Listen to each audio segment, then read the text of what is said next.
أعوذ بالله من الشيطان الرجيم بسم الله الرحمن الرحيم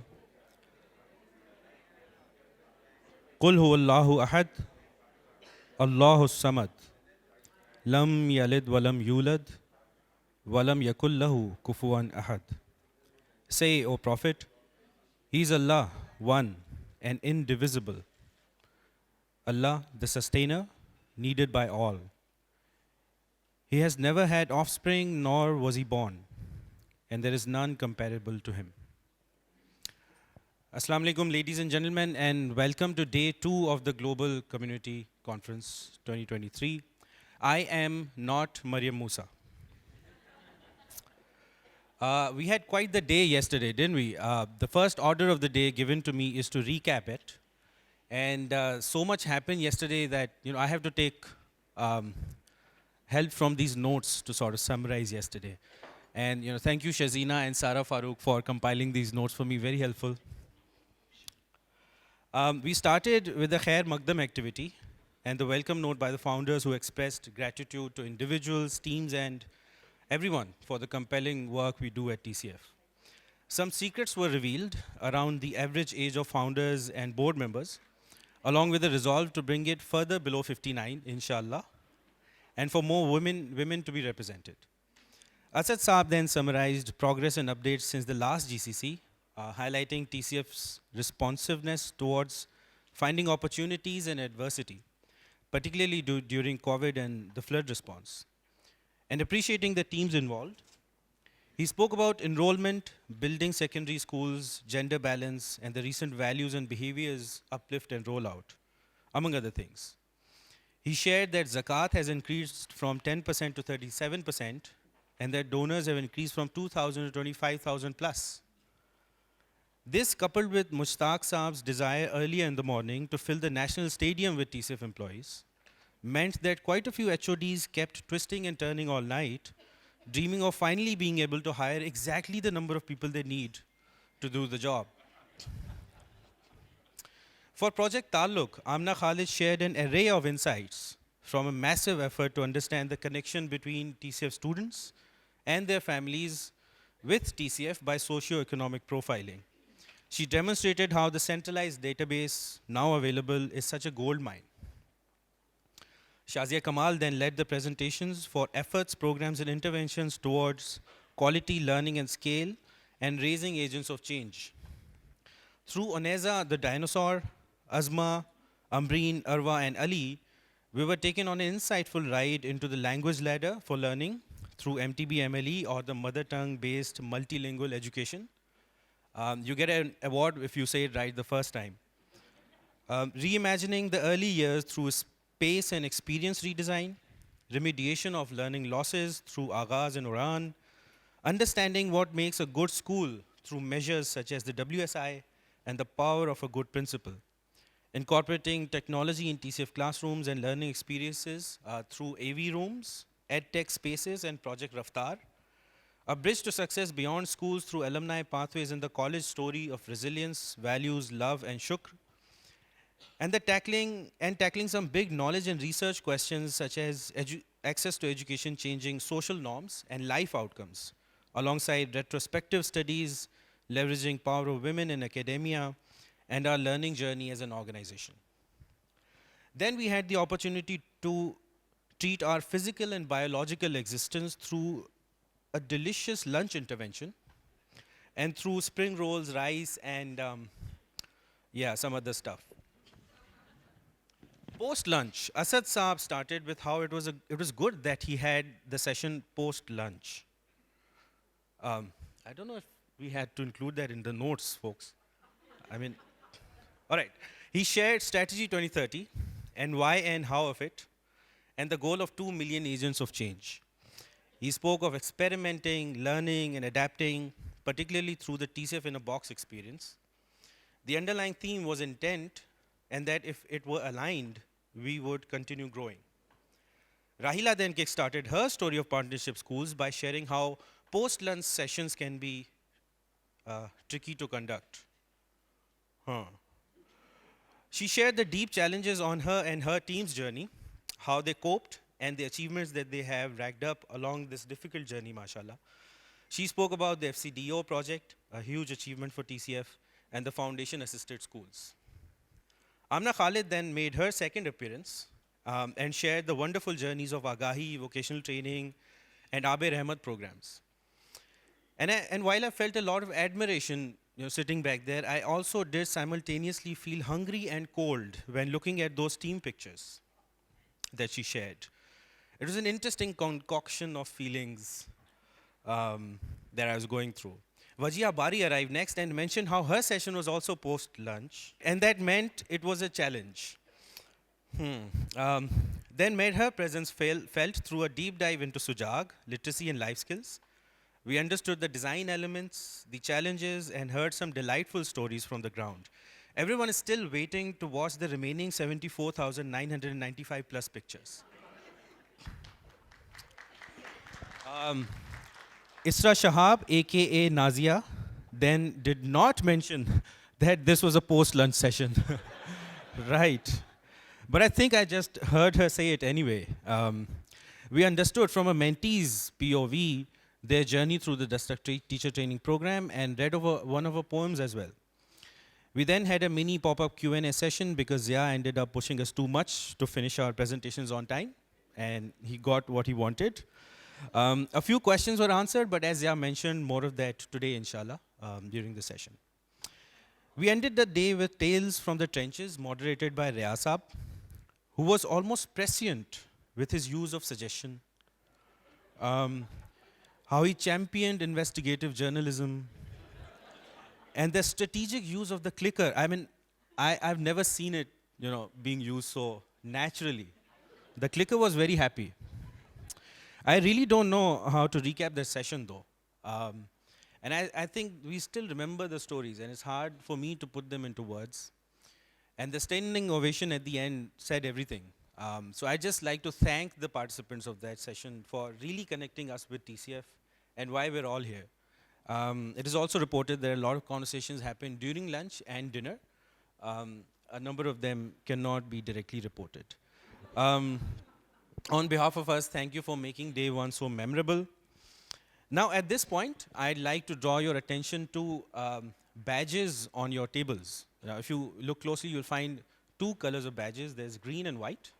So pick any color and wear them proudly. If you do not have a badge or are left out, you can contact Mavish and she can provide.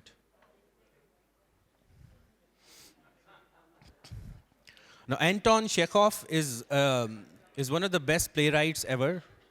And when talking about rules of screenwriting, he once mentioned that if you show a gun on a side table in scene 1, make sure that by the final scene, someone has used it.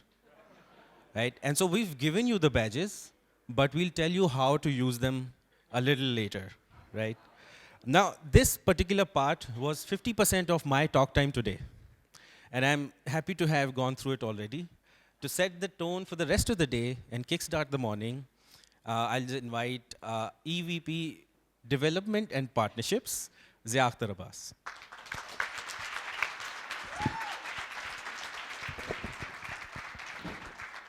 Assalamu alaikum, everyone. Thank you so much, Zohaib. I think Zohaib missed out the most important part of yesterday, which was dinner.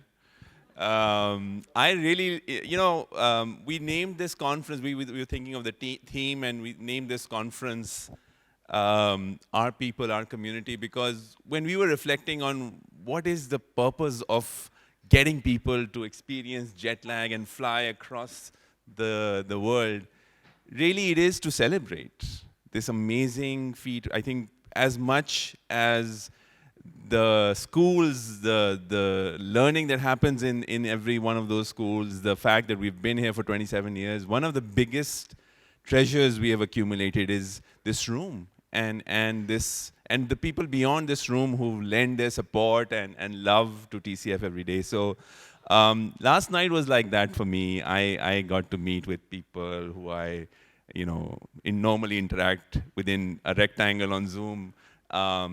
We fight, we laugh, and yesterday we got to break bread together. So thank you for coming all the way and making yesterday so amazing for all of us individually.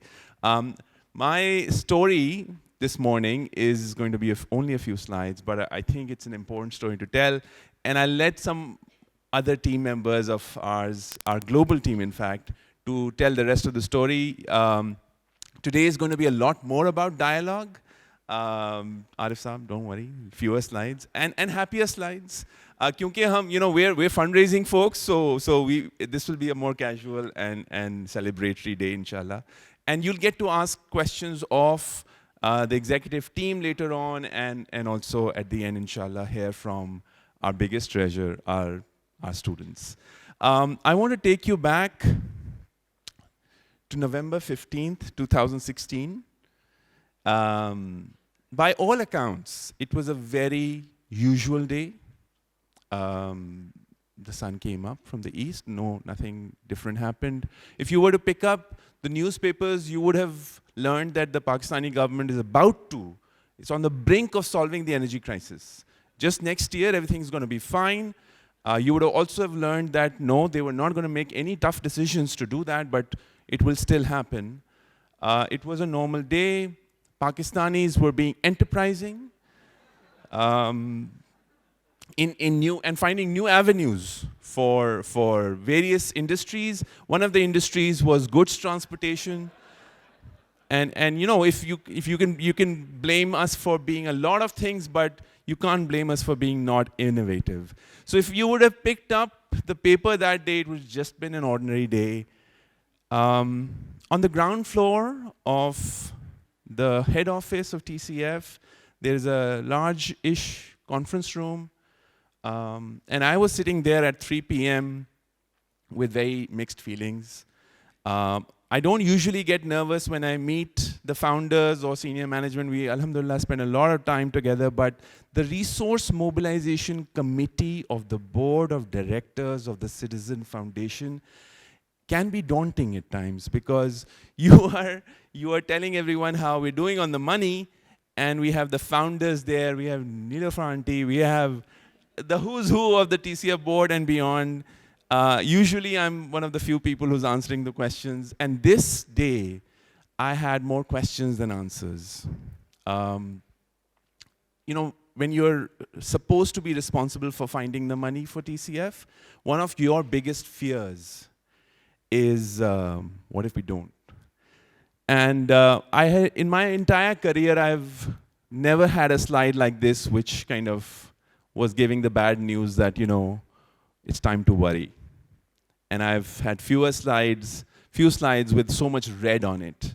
The reason for the reds was that just in 4 months of the financial year, we were 42% behind of our budget. And my job that day was to A, tell everyone that it's time to worry, and B, hopefully leave the meeting in a way that not everybody was panicking. But it's hard, right? And you fear what role you could have played and what's going to happen in the next few months. So we try to pan out what will happen, and one of the measures we always look at when we think of, what if there is cause to worry is, will we have cash to make payroll? Like any small business, any large business, you worry about, will you have the cash to make the payroll? And my job before this meeting was to work with finance to project, will we have cash throughout this year? So our year is very unusual, because there's a point in the year when you spend all the money to buy the uniforms and buy the books, and we have a huge dip in cash around January, and then by Ramzan, money starts flowing in, and you end the year at a respectable way. But that dip was what we were worried about.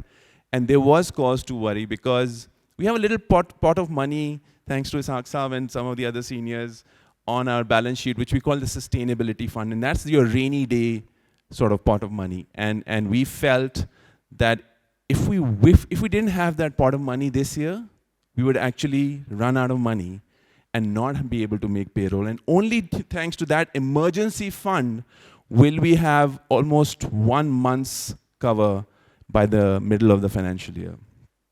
All of this is a lot of gloom and doom. Don't worry, I'm not going to start your day with a sad story. So, but I want to share with you that moment of, I don't want to call it panic, fear, concern, very real and very sort of, I don't want to let that go even in happier times. It did feel like the perfect storm. Every day you'd receive an email, some email from the UK aid, which was saying that we're going to pull out of this massive millions of dollars of support that they were giving, not for anything we had done wrong, but just for their own strategic reasons. Some other donor would said, we're going to give you the money, we just want to do an audit before we give you the money, which will take another 12 months. Auditors in Canada were bugging our TCF Canada folks, and the wires from there were suspended. So every email you'd get those days had bad news. And there are no marks for guessing who George Clooney is. That's Asad Saab here, who every day would be worried about making payroll. And I'm the completely lost person on the side. But what happens actually as a manager when you have this concern? So some obvious logical things start happening. You cut costs. So I'll never forget those days. Myself, Riaz, Tausif, Asad Saab, we borrowed Ateet Saab's conference room. We locked ourselves up for days on end, and we was like, what can we cut? And when you're running a ship like TCF, a lot of this is committed expense. You can't let go of your people, and that's most of your money, right? So discretionary expense that you can pull and push is very little. But we did cut whatever we could that year. We cut maintenance. And for years later, we had to pay the price of that cut. I'll never forget Riaz walking into my room and said, "Yaar, is saal training na kare?" And my heart broke, right? Like, no, we have to continue training, but we changed the way we were training fundamentally. We started looking at where can we cut on transportation costs. You name it, we looked at every line. So that happens, obviously. And also, you stop expanding. You stop having the confidence to expand. So in my entire time at TCF, Tausif and I have never faced a situation where we would walk into Asad Saab's room and Asad Saab would be like, no, I don't agree. I don't think we should do what you're recommending. But this one point, we started saying no to proposals on new afternoon shifts because he was like, where's the money going to come from?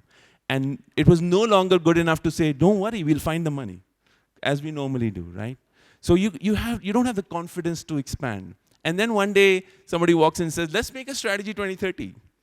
And you've got this cloud that you're carrying all around the office. You're trying to put on a brave face, but somebody says, okay, let's try and do big things, right?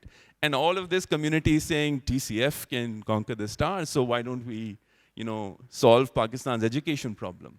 So our answer was, yes, we're going to solve all these problems, but we don't have any extra money to spend on it. And literally, Strategy 2030, if you parse it, it doesn't envisage any massive increase in expense outlay. And there's a reason. Many years later, Ateet Saab and I, we were in a room where a very rich person said, what if money was not an issue? What would you do to solve education in Pakistan? And we were trying our best not to laugh. What do you mean money is not an issue? Money is the only issue. But strategy, right? You're thinking about strategy completely changes when you feel scarcity. So as a person and part of the team responsible for finding the money, this was a real moment of truth. And I've taken all of this time to share this with you because, alhamdulillah, there are happier times that followed. This is what the numbers looked like underlying for the previous few years. Right? This is all in rupees billion.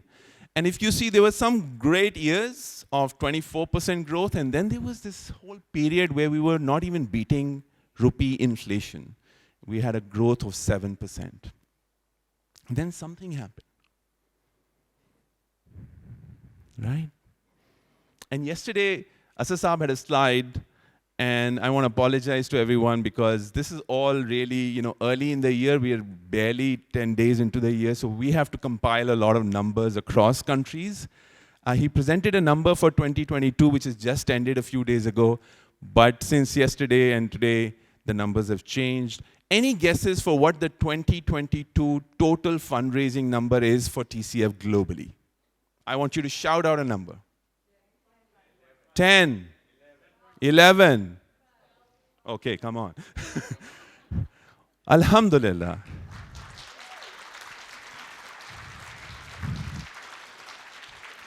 In the last 4 years, all of you have grown this number at 30% year on year.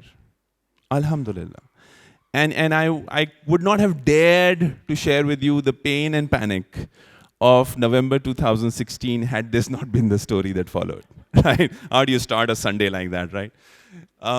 So if you are the hard-nosed businessman that many of you are, you're already thinking, okay, that's very nice to celebrate, but this is all in rupees, and we know what has happened to the rupee in recent years. So this is all you guys raising money in dollars and then booking them in rupees and showing that you guys have done an amazing job. I get your cynicism, and you're not wrong, but it's only part of the answer. So what we did was we asked Tazeen, our numbers guru, to go back in time and say, what if there was no devaluation? What would this graph look like? And do we have any growth in recent years without the massive devaluation in the Pak rupees? And alhamdulillah, we do. It doesn't look like 30% year on year, but the last 4 years, if we take out devaluation, you all have still grown the number by 23% year on year.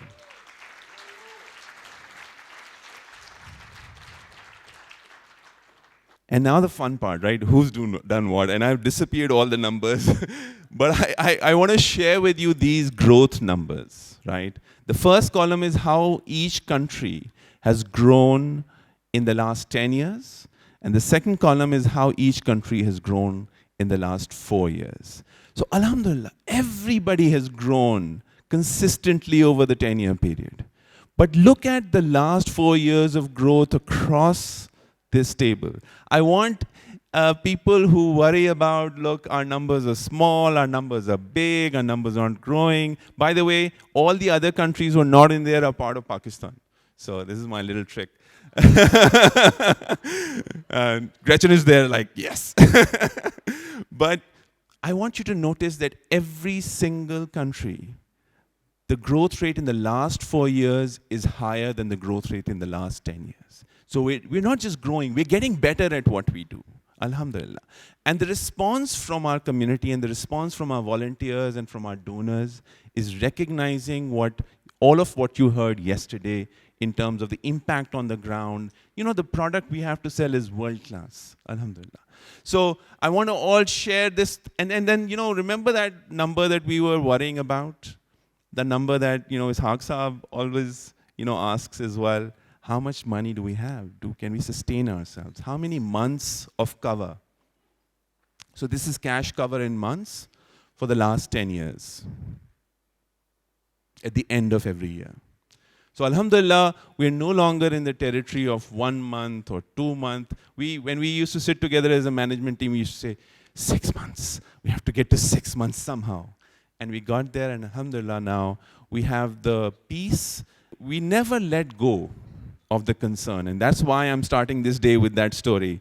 Never let go of the concern that, you know, money can change. We have dark clouds on the horizon, economy in Pakistan, economy globally, our own propensity to mess up and you know, hurt ourselves by making a mistake. All of that is still possible, but at least we have some cover, some cushion to go on.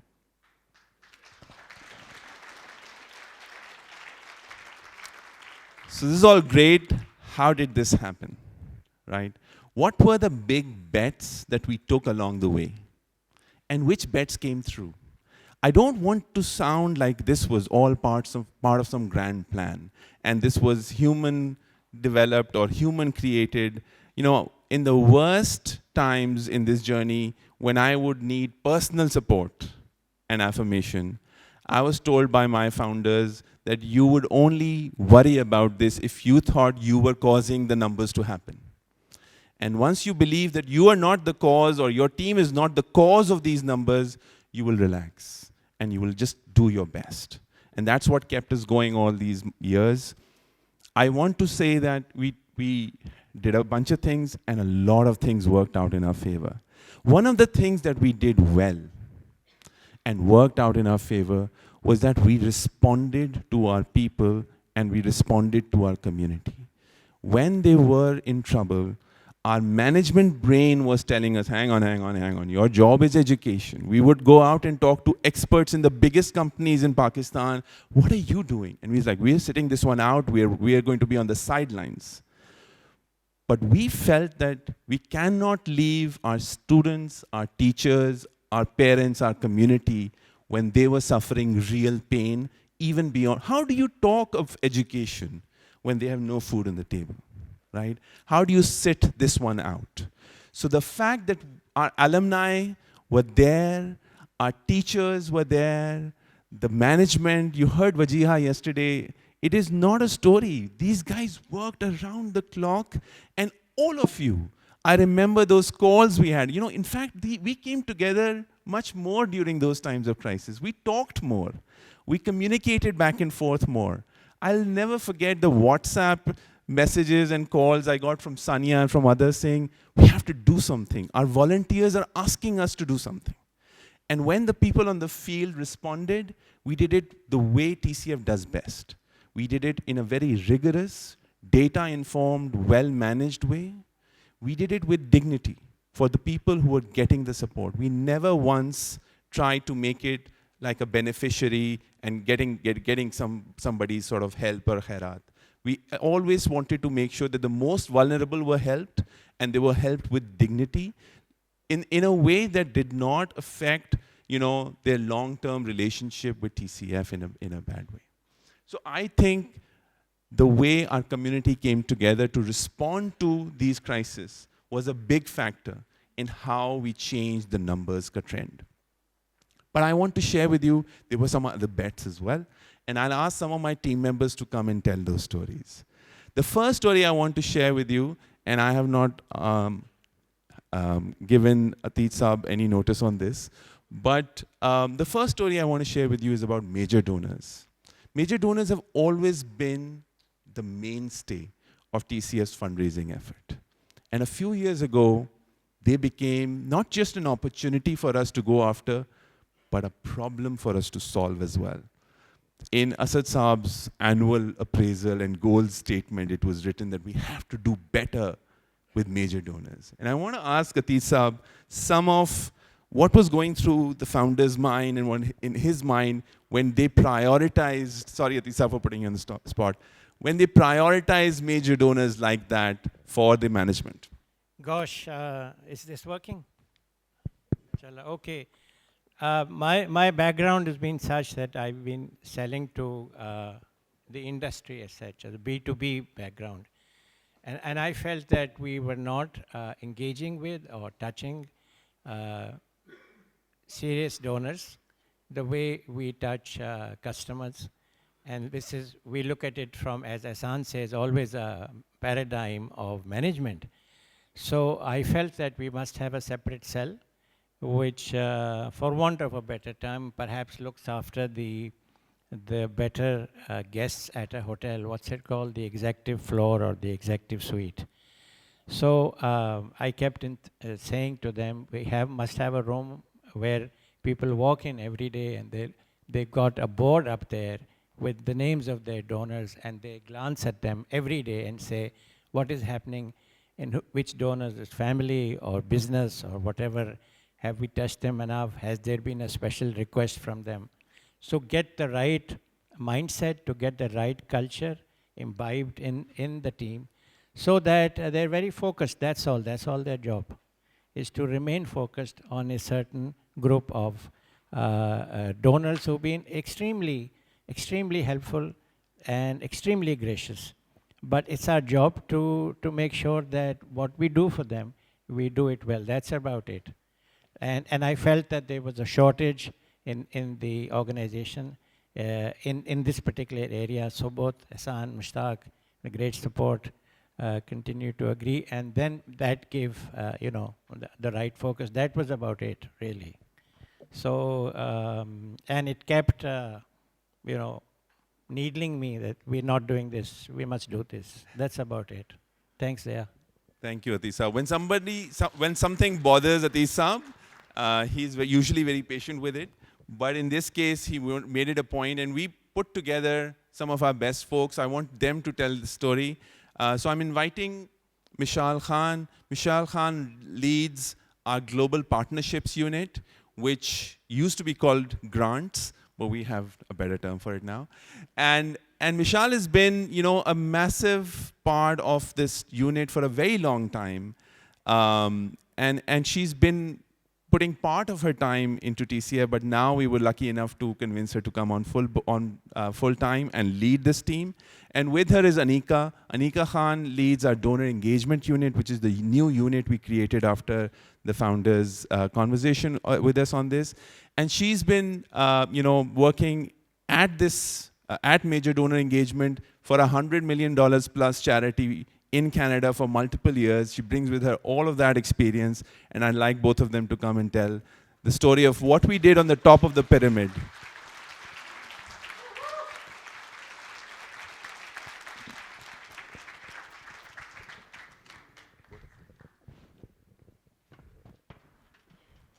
Hello. Can you guys hear me? Nahi awaaz aa rahi na? It's better? Okay, so. Okay. So, Assalamu alaikum everyone. Again, for those of you who don't know me, I'm Aniqa Khan, and I'm Ms.Mishal Ali Khan. And we're not sisters. We have the same surname, but we're not sisters. Just a clarification. Okay, so when we started this journey to discover and re-engage our major donors, the first question that we wanted to understand was who these major donors are. So what we understood was that there's no one category of major donors. Our major donors, it's a variety of people. There's individuals giving us through their family foundations. There are individuals giving us through their corporates, to their companies. There are a new generation of donors that we have, technology millionaires and billionaires who've recently sold their unicorns and they've made money, Pakistanis based abroad, and now they have a lot of wealth to give back to Pakistan. And then a smaller portion was also institutional donors, grantors based outside Pakistan. So you can see this is not all inclusive, but we had a different variety of donors in this set. The next question was, what do we want to do with them? So number one, we really wanted to prioritize the top of the pyramid, and we wanted to really understand them and engage them. The second was we wanted to reactivate our labs donors. They were some of our major donors who, over the course of 25 years, they had built schools with us. We had lost touch with them. We really wanted to understand who they were and get them back into our system. And the third, we wanted to develop new relationships. We wanted to meet who was out there. We wanted to understand who our potential major donors were, get into the market, and get them to join our journey. But before we prioritize, we had to really understand our numbers. Who were our major donors and how much were they giving? So Tazeen's team, Tazeen and Ikram and her team right here, they did this analysis for us. And what we understood was that TCF had 50,000 donors contributing to roughly about 24.7 billion in the last 5 years. 50,000 donors contributing 24.7 billion in the last 5 years. Out of this, 61% of the amount of this total donation was contributed by just 599 donors. So that's 2/3 of what we fundraise was contributed by 599 donors. I'll just let that sink in for a minute.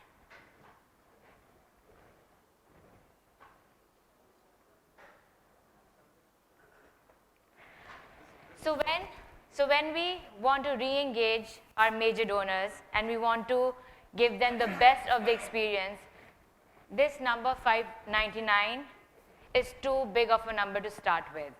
So we wanted to further analyze this number. And what we discovered was this. We wanted to see, out of this 599, who was giving us the most and who was giving us more consistently. We broke them up into 4 quadrants. And this, the green box right here, is where we really wanted to see who was in this green box. They were giving us the most, and they were giving us consistently. That means they were really, really a part of our journey. What we also discovered, I'm just going to reveal the numbers after this so it doesn't get confusing. 1/3 of our support funds were just being raised by this quadrant. 96 donors, just 96 donors were contributing 1/3 of our operational expenses. So we needed a plan for this. We really needed to be friends with them. We needed to know who these donors were, and we really needed to engage them. So we made a plan. We had a 3-step strategy. The first, these 96 donors, we wanted to understand who these donors were. What Atiq Sahab says a shajra. We started developing their shajras.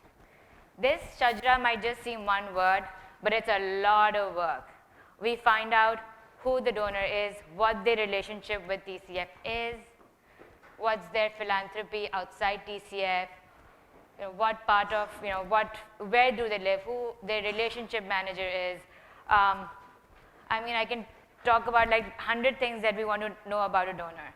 Once we fully understand the donor, wherever they are in the world, Farhan Sahab, I've had multiple conversations with you, Sajid Sahab with you, Daniel Sahab, Sara, Hadia, everyone basically. When we really know who the donor is, we start planning for them. We create a customized engagement plan for them. But that plan is not just on a piece of paper. We have a system. And we put that plan on the system, and we create accountability around that plan. And that plan has to be executed by the relationship manager wherever they're based in the world. So there's a system behind it, and we're tracking it. The third is executing. We execute the plan. We provide the resources. We help you guys execute that plan for your major donor. Whether it's organizing a school visit, whether it's a virtual meetup, whether it's a bespoke proposal, project pitch, customized reporting, whatever it is, we help you execute that. Okay, I'm done here. And at the end of the presentation, we'll show you a video which shows different engagement strategies that we've developed and what we've done. With this unit, I'll have Mishal talk about how we want to meet new donors and develop new relationships. Yeah. Thank you, Aniqa. Good morning. She's not done yet. She's not done yet.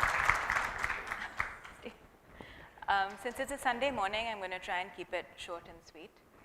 Okay, so what is the first step that we do when we're developing new relationships? The Global Partnerships team typically works and identifies what the new projects and programs that are happening at TCF that require funding. So the first thing we have to do is sit with all the program teams that you saw yesterday and understand our organization's funding needs. Typically, you'll see in a lot of organizations that they design projects and programs for funding. But since we have a lot of innovation and our programs are continuously evolving, we luckily don't need to do that. So once we sit down and once we identify what the pitches and initiatives and programs are, we put together proposals and concept notes. An example of this would be the special projects that we launched late last year. It includes the early years redesign, our digital learning program, improving infrastructure in our partnership schools, and promoting green energy. So I noticed somebody asked yesterday, what are the products that we can actually sell and scale? So these are the things that we put together. If you know anybody who has 100,000 or more that would be interested in these programs, please do get in touch with us. Our second step is donor research. So like I said earlier, because we're not designing programs for donors, our challenge is to find donors that align with our work and our programs. To do this, we have invested in fundraising software and technology, which tell us a lot of information about donors, their giving patterns, their areas of interest, and really help us identify those organizations that would support our work. A very important part of this piece is how we connect with these organizations. So we found that instead of sending a lot of blind applications, it's more helpful to be attending conferences, networking events, where we can actually meet people, help identify people that can connect us to organizations that support our work, and also develop relationships. We found that developing relationships is the key to getting and securing funding.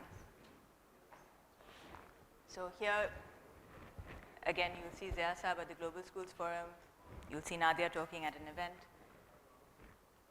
Our country partners here play a very important role, and our sort of job is to help build their frontline capacity. People like Marta, people like Zainab and Sanya in the UK, Eric, develop their frontline capacity in helping them understand our projects and programs so they'll be able to explain them to our donors in a better way. What happens once we're able to secure a grant? So the back-end work is the Global Partnerships team helps put these concept notes and proposals together. Once we get a grant, we have a lot of, every donor has an individual reporting requirement. Depending on that reporting requirement, we have to put together trackers, we have monthly meetings with our program, operations, and other teams. And there are various layers to it depending on the donor. So all our reports are customized, as Aniqa said, and the video ahead is going to show you or give you an idea of how we do reporting, how we do monitoring. Can I play?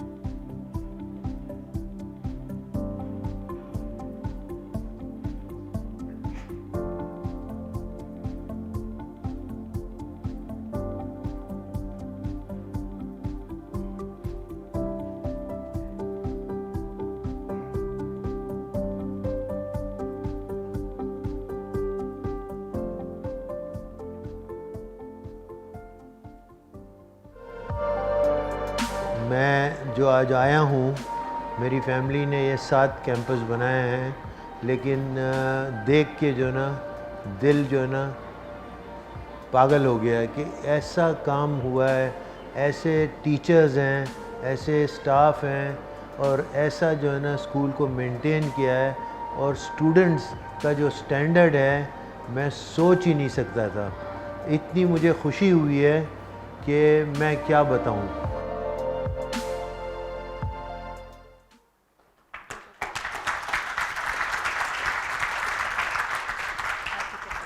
So we wanted to measure, how we were doing. We've been on, at this for a year. So we did an analysis for the last 12 months. Again, Tazeen right here, big shout out to her team. They did an analysis to understand how our donors were moving between these quadrants in the last 12 months. And I'm really happy to share that what we discovered was that all movements here, all the arrows are pointing towards the, sorry, can you go back? Yeah. They're moving towards the right direction. So, alhamdulillah, alhamdulillah, all our net movements are positive. So, our donors from here are moving, here, they're all moving this way. So alhamdulillah, early results are promising, and with all your support, the sky is the limit. The team. Thank you.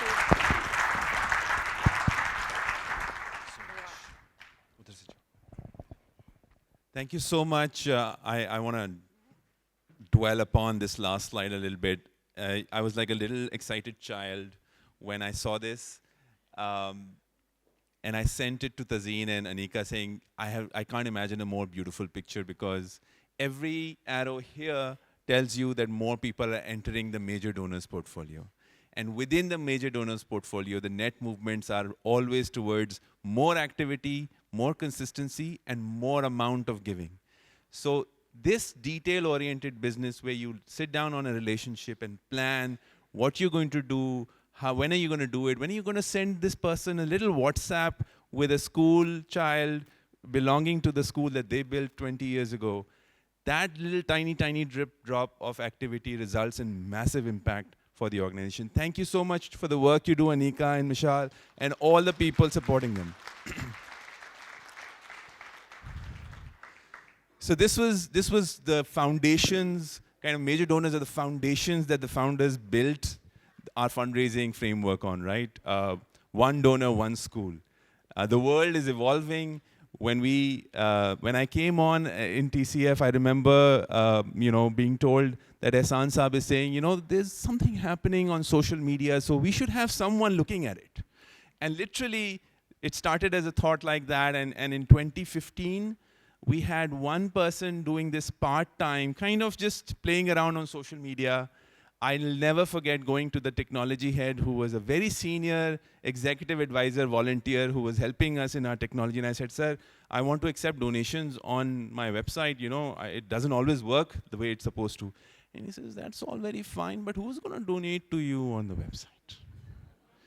And at back then, we used to get about a few 100,000 rupees on the Pakistan website. And I said, you never know. You might. You'll never know unless you open shop. And he refused. I tell you, he thought it was an absolute waste of effort. But from that part-time young girl who helped, start our efforts, and from that kind of feeling of, when is this going to really happen, we've come a long way. And to tell that, and it is not a story that has happened in Pakistan alone. It is truly reflective of not just us getting our act together, but getting our act together globally and together. So to tell you the story, Haji Saab has hand up regarding. So can I just ask you to pause, and at the end of this fundraising session, we will have enough time for Q&A. So to tell that story, I want to invite two of my wonderful team members and friends. One is a friend who was a friend before TCF was a part of my life even.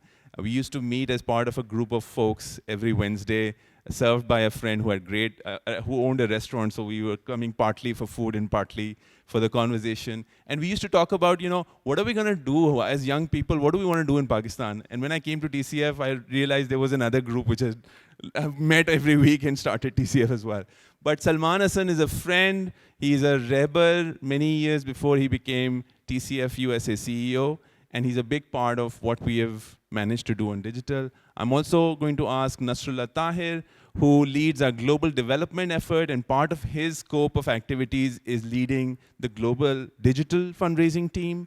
Nasurullah came to us about 2 years ago from Islamic Relief, where he was doing a global development role, brings with him massive amounts of experience that he's gained from the time when he was 17 and started volunteering for Islamic Relief in Cardiff.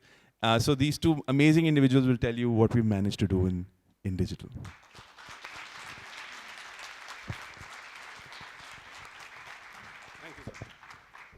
Thank you, Zia. Assalamu alaikum.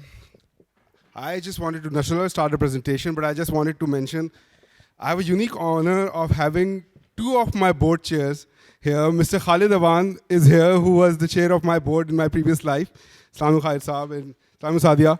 And of course, Arif Ghafoor, who is now the chairman of my board. So it's a very unique opportunity for me. Go ahead, Nasurullah. Assalamu alaikum. Can everyone hear me? It seems fab. Before I start the presentation, I have a question. And my question is, with a show of hands, please share with me if you have accessed a website, or you have made a booking on an app, or you have visited a social media page in the last 24 hours? With a show of hands. Mushkil sawal tha, such a difficult one. I have an easier question. Who has sent a WhatsApp message in the last 24 hours? You see? Mine's easier. Modern technology has changed our lives. Modern technology has made our lives fun, and it has made our lives easier. But I guess 15 years ago, the only statement that we couldn't say was that you're on mute. So digital is now not just a good to have, it's a side department in the corner room, in the small one, where people do not get promoted. Digital is a way of life for us now. There is no future for us without the future of digital. So when it comes to digital at TCF, we want our donors to be able to engage and donate to us when they want, where they want, and how they want. And at TCF, we have developed 3 different strands. The first one is to build on the brand equity that TCF has.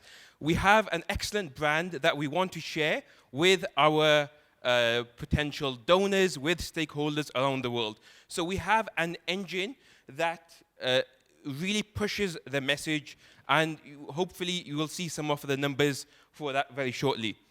Next, it's about developing and structuring our digital technology through our websites and making sure that our websites are optimized so people are able to access and donate online. As Zia mentioned, back in 2016, we weren't even able to accept digital donations. Now, we have over 7 ways that donors are able to donate through our digital website. And the third piece that Salman will come on to later on is our in-house built P2P fundraising platform built by Fahad, who's in the crowd, and led efforts by Aisha Khatib, who was the former head of marketing. So, a quick question again. Any idea how many websites does TCF have globally? 7, 10, 8, fab. So we have 8 websites representing all of our global country partners. And over the course of the last couple of years, we've been able to engage with our donors globally, utilizing each of the sites. Secondly, we have 28 different social media channels, whether that's on Facebook, whether that's on YouTube, where people are able to understand the story and learn more about TCF. And through both the website and our social media channels, really, this is our window. This is our shop window of how donors and our supporters and even potential donors can access and get to know about the great work that we're doing. And later on, you will speak to and you will hear from some of our key frontline staff. But there's only so much that they can do. There's only so many of our volunteers. But what we want to do, and I can see Abdullah Jafri Saab in the crowd, we want to make TCF a household name. And the way that we can do that is by going into people's home, by having these sites, by having all of these channels available. I'm not going to talk about some of these numbers in detail, but I just want to share this slide with you so you're able to see some of the numbers. I'll let you all take that in for a minute. The title of the slide, I do not know what's happened there. We will. Slight error. It's a digital presentation, so we thought, we'll complicate it for you guys. And now the clicker stopped working. Fab. Just alone in 2022, we have been able to raise 10.8 million through digital.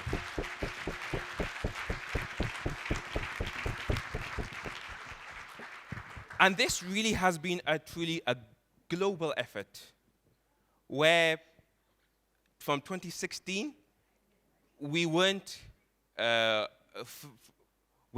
able to even accept donations, and now we've gone to a situation where we're raising quite a bit of money on the website.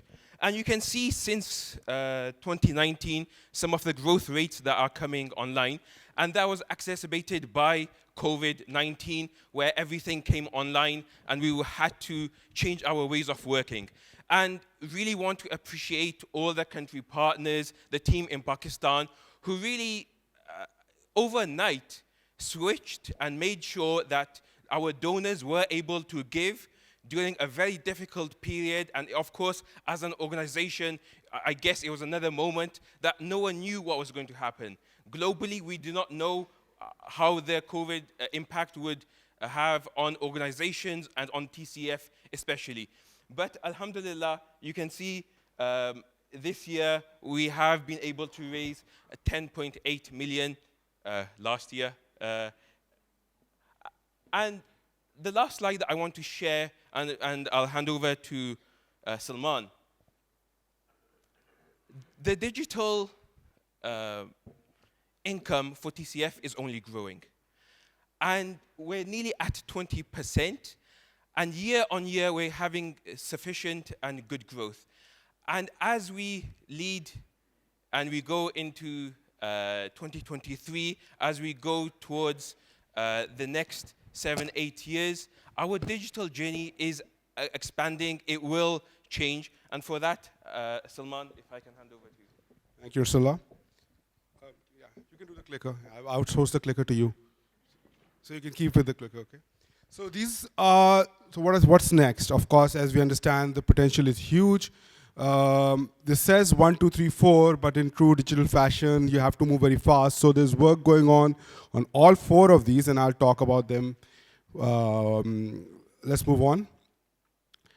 So on the spend, this just shows the commitment of TCF USA. We have grown our marketing digital spend by 38x over the last 4 years, 38 times over, to ensure that we capture this opportunity and we are far ahead than the others. And this will continue to, inshallah, grow further as we move towards the digital world. It's going to be, in my humble opinion, it's going to be like the travel. It is going to completely go online in the years to come. This is a very interesting one, and I'll take a couple of minutes here. So we are a very unique, the name of the conference is Global Community Conference. We are a very unique community. We are in different parts of the world, but we are connected and we are together. But we thought that we didn't really have a platform to actually, take the essence of that community into the digital world. And that's when we came up with a thought that what if I'm sitting in Karachi and I start a campaign of making a school, but my cousin is sitting in the UK, and my khala ka beta was also my cousin, sitting in Canada, and my brother is sitting in the US. So how do I get them to contribute to the school that I'm making my name of my family? So we have made a platform where I sitting in Karachi can make a campaign, my cousin sitting in the UK can contribute in it and get the tax benefit that he or she gets in the UK. My khala ka beta in Canada can contribute to that and get the tax benefit as per the laws of Canada. And my brother in the US can contribute to that and get all the benefits that a donor gets in the USA. And that campaign can go globally. This is a very, very unique product that only TCF USA has. And this is a homegrown product. This is done by, and I take a lot of pleasure in naming the person. Fahad, can you stand up, please? This is the man. I take the pleasure because in one of my coffee meetings when I was in Pakistan, I introduced him to TCF, and alhamdulillah, he's made this international standard system. We were paying another company around $30,000 per year to run something which is not as good as this. And this is a homegrown system made by him sitting in Pakistan. हम ये मजाक में कहते थे जितने पैसे हम उस कंपनी को दे रहे थे, the amount of money we were paying that company, उस पे तो एक 2 स्कूल सपोर्ट हो जाते. So Fahad, thank you so much for this. This is, sorry, yeah. This is, so let's say this is Iman Endowment Fund, somebody's made it, support TCF schools, somebody's made it, and anywhere in the world, anybody can contribute in their own currency, in their own laws, and get the benefit. Just a view of that particular revolution. This is the most important slide to me. We talked about digital, we talked about success of digital. It is a global, as the community is global, the employee community of TCF is also global. These are all our employees sitting in different parts of the world. Somebody in the UK, somebody in America. I can see a few people from Italy. So we all meet, we all sit, we all make the digital strategies together. We ensure that whatever we are doing, we get the benefit. For example, let me take the example of the P2P. The UK laws of data securities are very, very advanced and at a good level. So when we made that platform, based on the feedback of UK, US and Pakistan also benefit. Now we have a much stronger platform that even above the laws. So that is how the global community, when work together on design, when work together on strategy, can benefit each other. So this is our very well closely knit group. We probably talk every week. Most of the team does. And we devise the digital strategies that have seen those success. Thank you so much.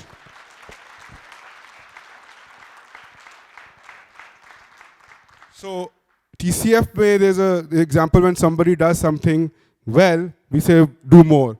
So we have now asked, Fahad is involved in the team, we are making revamping the website model. So the website will also be probably from 8 to 1, where we are going to have a world-class website which is going to do a lot of features. It's going to be in-home, it's going to be ingrown, it's going to be, Zia always said, it should pass the Scott McKinsey test. That when Scott McKinsey who comes on the website, she should be impressed that this is a world-class organization. So inshallah, next time we'll present that, website will be ready. That's it on the digital side. Back to you, Zia. Thank you.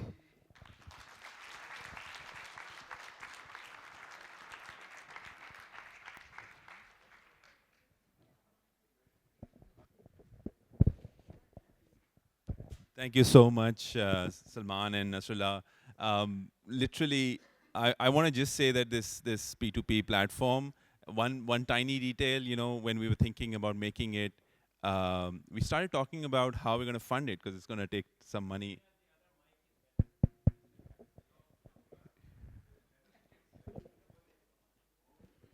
Can you hear me better now? Gee, is it better? Maybe it's me. Koi baat nahi, it's okay.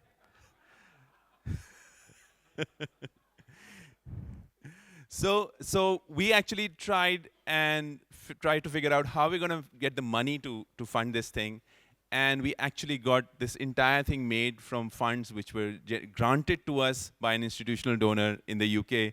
I remember the words when we explained to that donor, and Imtiaz Saab was also in that call, if you recollect. And there was a gap. There was almost a, you know, you had to suspend your disbelief that, okay, TCF thinks it's going to be able to develop in-house something that the market doesn't offer. And we couldn't see any reason why not. Alhamdulillah, we were able to do this with, you know, world-class people sitting in Pakistan and programming. So I want to talk a little bit about, remember we were talking about how did we achieve what we achieved in the last few years. And I don't think this will be complete without describing how does this effort get supported. And sometimes those names and those faces are invisible, but it's really important. So this is how we think of, you know, in a very, very simplistic way, donors and being, you know, the outreach effort is happening in Pakistan and in countries through country partner teams. You've just met Nasurullah, who heads global development, Aniqa, who leads our donor engagement unit, and Mishal, who handles global partnership.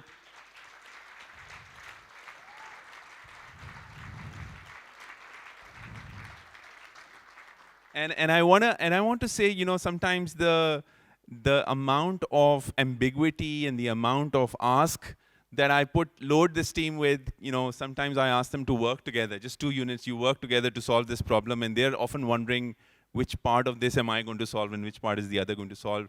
That level of alignment and mutual trust is just remarkable. I want to introduce some more people who are really critical in this. Shazina, wherever you can, you please stand up. Shazina handles brand and comms for us. Yesterday, you saw her throughout the day. She had not slept the night before in trying to put this together. But Shazina's unit handles all the content you see in every social media platform we have, in every website that we have, in every email that you see going out there. And a lot of back and forth and a lot of interaction required between the frontline teams in every country and this centralized team in Pakistan. Thank you, Shazina. You've heard Tazeen's name mentioned many times with awe. Tazeen, can you, at the great cost of your... Please stand up.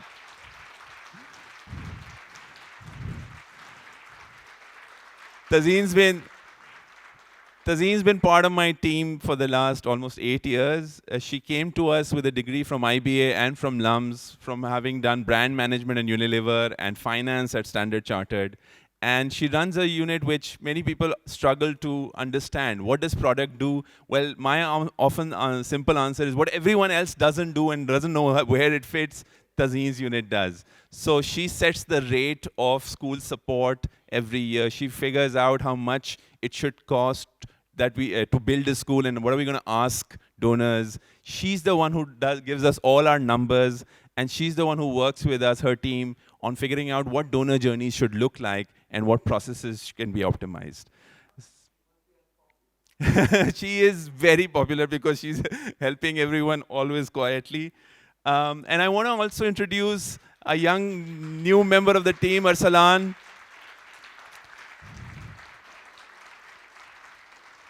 Every single dollar that comes to TCF Pakistan gets booked through a receipt. Arsalan's unit manages every single receipt, every single school report that gets generated globally, every construction progress report. And Arsalan's unit sits between all of us and the actual operations of TCF. They are supposed to go back and search for the answers that all of us want in terms of why is my build project delayed or why is this not happening in my school. So he has a wonderful job, thankless job, but thank you, Arsalan. He comes to us from Faisal Bank and a whole career of processing and operational excellence. Thank you so much for doing what you do, Arsalan. All of these guys, I can tell you that not everything is this hunky-dory. And sometimes when you have Asad Saab going to the US or some of the founders and coming back from a trip, a few years ago, I would remember the meeting after they would land back. Yeah, so the US is not happy. Transactions are not happening on time. Marketing, the language is not what the front line wants. And there was always this sense of us not being able to deliver on the promise that we were making. I have seen meetings with fights. I have seen meetings with tears. Many of us have sat through those meetings. It's not always hunky-dory. Sometime, almost exactly a year ago, Nasurullah and I were sitting on this call, and we were trying to figure out what could we do differently. Where is the problem really? And we were thinking of getting a system to track every single request and be able to do aging and create accountability. And then we realized that it's not just about that. It's actually about people. And one of the fundamental truths we have to realize is we are all sitting in different geographies, in different cultures, and we haven't invested in our common culture. So, this is often repeated ad nauseum, but this is really at the crux of what we started to do no more than 1 year ago. 1 year ago, we asked all of these guys to fly into Islamabad, lock them in a room for a week, all the CEOs from the countries, and all the unit heads who support them, and we told each other our life stories. We told each other what we were all about, what our challenges were, what we were angry about, and what we were grateful for. Not just from each other, but in our work in TCF, and what is it like to be out there in Canada or in the US, being cut out of some of the decision making, being cut out of some of the information flow, and vice versa, what's it like to be in Pakistan. So if you ask me, what caused the growth in the last 4 years? Yes, it was digital. Sure, it was major donors. Yes, a lot of wind in our sails came from a lot of unexpected things. But this is the biggest asset we've built, alhamdulillah. We today talk every fortnight. When we decided that we'd form the global leadership team, all of us in Pakistan decided that we will disband the little team that we used to meet in as a huddle in Pakistan, because all decisions must be taken together then. And we should not have a Pakistan team and a global team which work separately. So that cultural transition, that cultural travel, just like the theme was yesterday, has been one of my biggest treasures this year that we have secured. And I want to thank all the GLT. Can you please ask all of you, all the CEOs from the countries, all the members of the GLT, to please stand up so I can thank you for the amazing contribution.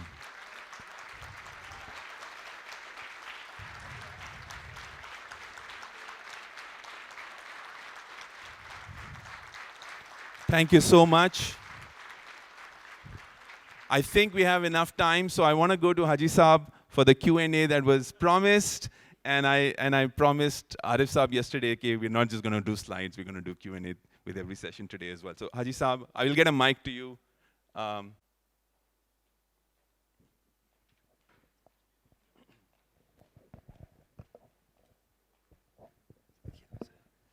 Assalamu alaikum, everyone. Can I also ask all the other presenters who helped me just now, Aniqa, Mishal, Salman, and Nasurullah, to please join me here. Yeah. So my first question goes to the presentation from Aniqa and Mishal about the major donors. And you showed the 4 boxes, and it was great, but it left me with a question is, what do I need to get my donors to move from outside the box into the yellow box and further up? So that's one question that I have. And the second question is on the digital versus the non-digital donors. Of course, your major donors are not digital donors, I would assume. So if you're out of the 81%, you said 61% is donated by your major donors. So if you extract the 61%, you're left with 20%. So today, I would say that half your donation is coming from digital and the other half is coming from non-digital. So it's a much better number than you've shown. I'll take your second point first. Riaz was just pointing this out as well in another way. Most donations online are support donations. They don't include build typically. And many of them, like you said, are not coming from major donors. So really, of the non-major donors pie, digital is a massive part, more than half perhaps today. To your earlier question on how do you get people to come into this grid or come into the major donors portfolio, I feel that we need to do a lot more rigorous work. Oh, so the criteria as it worked out right now and threshold that we've kept is anybody who has supported a school in that year. So if the school was $20,000 and in that year they gave $20,000, then they're a major donor. But today, if it's 22, then this year the criteria is 20. And so it moves with inflation as well. And Atiq Saab is involved in this. So Okay, flimsy steps. What I'd like to say at this point is we're looking at major donors and big things. First, let me tell you a story. I was at the TCF office, and I went into the office 15 minutes late, and I glanced a man sitting there quietly. 15 minutes later, as I walked out, he was still sitting there. So I went and asked him if he was being looked after. He said, yes, I'm here with a donation, and my receipt is being made. So I said, thank you very much. Where are you from? He said, I come from very far away, North Karachi. Okay, and every year, I save 10 rupees every day. And when the year ends, it's 3,650 rupees. I sit in a bus. I travel all the way from North Karachi to the TCF office in Kurangi. And I give my donation and I go back. And I said, Alhamdulillah, what a great donor. And how valuable this 3,650 rupees is. So we should not whilst this is part of our job to segment, but we should not at any stage ignore this fantastic man, okay? Thousands and millions like him who will eventually donate 10, 15, 20. We must have a plan, we must have a method for them, but we must have a great deal of respect for them. Similarly, this is to address a concern I saw about less metric graduates yesterday. When we started the program, we went for a very unglamorous but much needed model, right? And Ahsan would always say, Mushtaq would always say, go into areas where nobody else goes. Which means, and we started with primary schooling. Yesterday, I was at lunch talking to somebody, and we were talking about large, mega, complex schools. And I said, yes, there is a school in Karachi, which was one of our models, which has 4,000 kids. So we could have built 24,000 kid models. Musaddaq Sahab, we were talking on this point.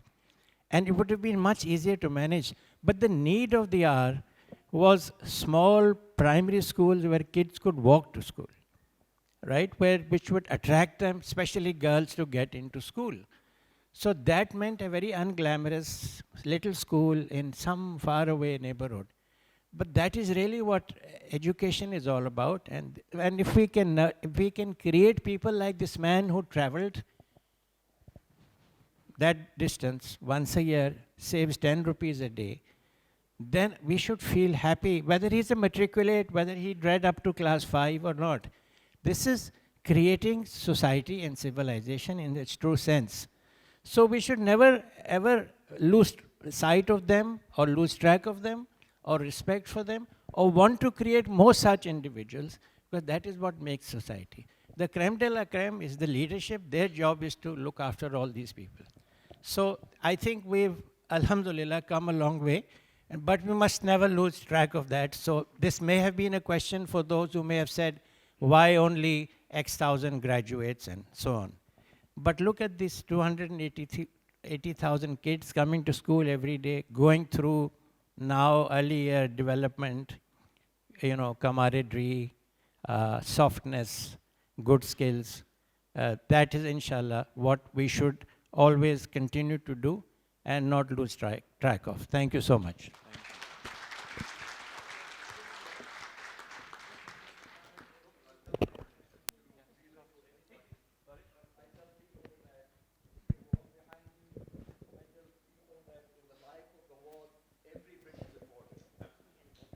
Absolutely. Thank you. I just want to add something to the answer about how, you may not have asked that question, but how do you get people who are giving less to give more? And how do you engage them? And really the answer is engagement. So we have a lot of work to do, to be honest, on the consistent, well-designed execution of a donor journey for all our portfolio of donors, right? And do it consistently across the world. So we're putting people and time behind how do we keep informing even our 10,000 rupee donor or 5,000 rupee donor of what TCF is creating, what the impact is, what we've been doing, so that over time, if some of them have more, they're able to engage and they have a real belief system that TCF is doing good work. Any other questions?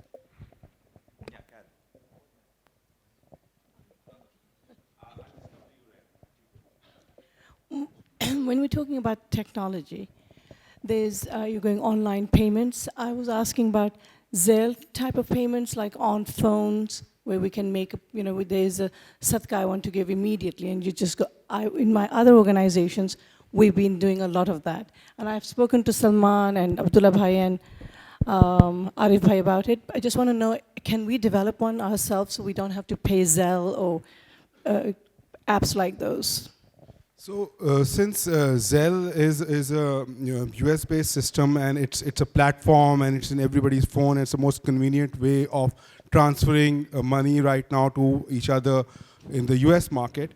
We are working with them. There are certain conditions on the business where we don't get a lot of information, and that can create some compliance issues. But now Zelle and Venmo both are working on their business app. So inshallah, they're already in the testing phase, and we are already testing with them. So very soon we will have the Zelle for business.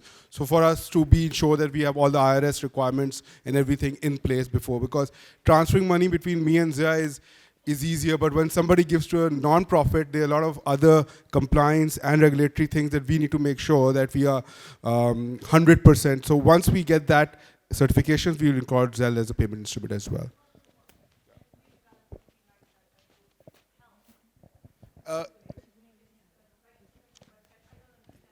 Yeah. The reason for that would be because it's a different business altogether. Having an app that's across the whole population for them to transfer each other. So since it's a completely different business model, that's not something that we probably have the expertise to do. Salman and I are both from the banking system, so I can tell you this is a multi-billion-dollar puzzle that the world is trying to solve, how to get money to flow seamlessly across countries. But we do tinker with ideas of coming up with a TCF app, which not only informs and engages, but allows people to consistently give sadqa, because it's often an impulse product. In Pakistan, we've started accepting SMS-based payments, where you can just, for every SMS, you would donate a certain amount to us. Absolutely. I'd like to go to Karen now. So you mentioned about the fantastic homegrown P2P application that was designed, and I'm sure that many other charities would be interested in such a fantastic application. And I know that software licensing is not TCF's core product, but I'm just wondering if any thought had been given to licensing that to other charities to get a sustainable source of revenues to mitigate the challenges that you talked to us about in 2016. Yeah, I mean, to be honest, we haven't thought about it. At the back of our mind, Karen, is also what business are we in, and will this distract us? Because we were building very specifically to the needs of this room. And it is a very unique model in terms of having local volunteer groups and such a wide array of geographies, and for them to be engaged in a single conversation, in a single program, in a single country as their target of impact. It's a very unique thing when you look around the nonprofit sector. But interesting thought. Let's take that back and think about it. Jisham sir.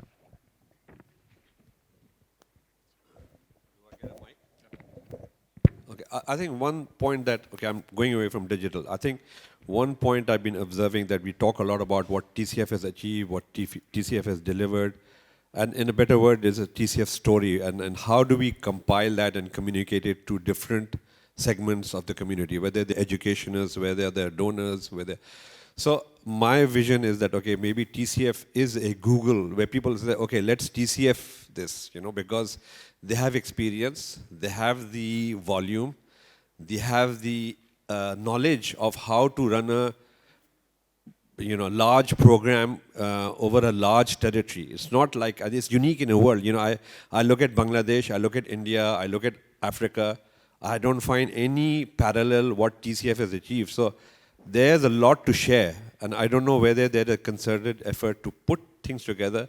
And, it's like a soft marketing, but if you want TCF to be a household name, we should be the Google of the world in education, in a sense, because what we can deliver and what we've achieved is amazing. I don't think that anybody else can talk about that. So I don't know whether there's a thought process to actually develop a strategy towards that. I'm looking at a few gentlemen on my right on whether they would agree with the statement, we have cracked this and we know more than so many. It is very hard in a TCF boardroom to say that and get away with it, I can tell you. The minute you say it, the most of the room is like, hang on. We don't know this, this is so broken, this is so bad. On a serious note, I do think we have a lot to share. But I can tell you, Shahab Sahab, Aaj we are not doing a great job of communicating with this room. So our first sort of co-centric circle is, can we do a better job of building our global narrative with clarity? What do we do? how do we do it? Can we, in a page, be able to do it for the kind of different audiences we now have? We used to have a single audience who was, the uncle, auntie in a diaspora community or in Pakistan. But now we have the world's biggest foundations. We have high net worth individuals who can give us tens or hundreds of millions of dollars if they're convinced on your communication. So the stakes are higher. And I do think we need to figure that communication piece out. We do need help on that. I think we should get professional support for that at a global level. And I think if we solve that, then we can go around helping people as well. Thank you, Zia. Just a bit on that. We have a person called David Gardner, who is a very good PR expert, and he has given his services to TCF for free. And only this year, I know Zia is right, I completely, but some work has started happening there. We were mentioned in the Newsweek this year with the whole story what TCF is all about. We were also mentioned in the Telegraph. They did articles for us, and so we have started a PR plan of telling the story. But of course, a lot more pieces of that puzzle needs to be fixed. Just one last comment from Nadia. Yeah. I have to respond to this. Zia is so humble. Zia is on the board of the Global Schools Forum, which is a network of school operators, nonprofits around the world.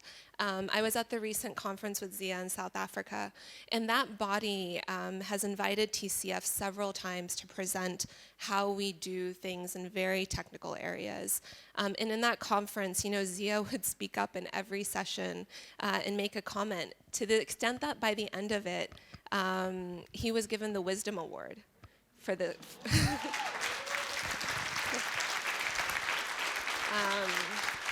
so just something, Zia, give me 1 minute. Just something that we've observed by being part of it, which we didn't realize. We kind of look inwards. We don't look outwards a lot. And something that's really surprised us is to see that the best, most well-known NGOs around the world that operate schools tap out at 20 or 30 schools. And this is because of the challenge of sustaining schools. We've been a secret in the world, and when people find out about us, they're like, why haven't we ever heard about you? And it is unbelievable and stunning that we are at 1,800 schools. We're growing almost a rate of 100 schools a year. And because of this, we are hugely respected in the global education community.